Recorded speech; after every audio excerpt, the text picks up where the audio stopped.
So 2 days ago, Israel launched a bombing campaign dubbed Operation Protective Edge against Gaza that's still ongoing. But despite the horrors on the ground, the mainstream media seems to only be telling one side of the story. Take a look at this. From the Wall Street Journal, Israeli air defense intercepts more rockets as fighting continues. And the LA Times goes on to declare that Palestinian rockets reach farther into Israel. And lastly, the New York Times makes it seem like there's an equal playing field by stating Israel and Hamas simply exchange fire. Well, I guess I really can't expect more from a media apparatus that essentially works as stenographers for the U.S. government. Let's take a listen to what the issue is being framed by the White House. We strongly condemn the continuing rocket fire into Israel and the deliberate targeting of civilians by terrorist organizations in Gaza.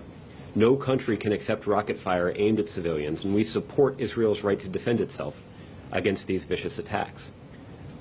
At the same time, we appreciate the call that Prime Minister Netanyahu himself has made publicly to act responsibly. Wait, what? Acting responsibly? I must be in the twilight zone, because to me, the collective punishment of an entire population is the opposite of responsible. So, what's the reality on the ground? Well, just in the last 24 hours, Israeli forces have conducted airstrikes that have struck 160 sites in Gaza, according to the IDF.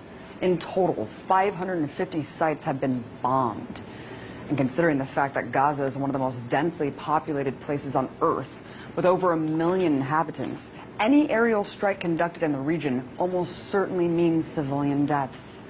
In fact, at the time of this broadcast, the strikes have killed at least 53 Palestinians, including 8 children and an 80-year-old woman.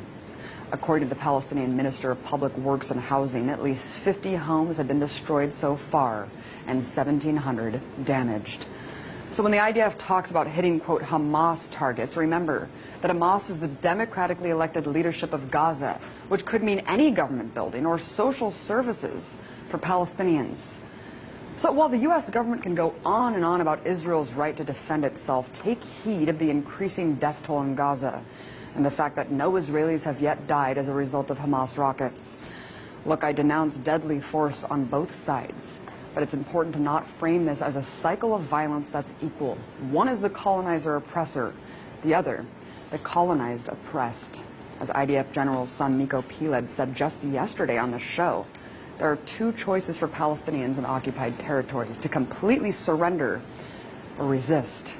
And resistance is what we're seeing now. I'm sick of my Palestinian friends losing their friends and family every time Israel goes on the offense against innocent people living in an open-air prison. So if demolishing homes, conducting mass arrests, and bombing civilians is, quote, responsible, I shudder to think how many people have to die in order to define irresponsibility.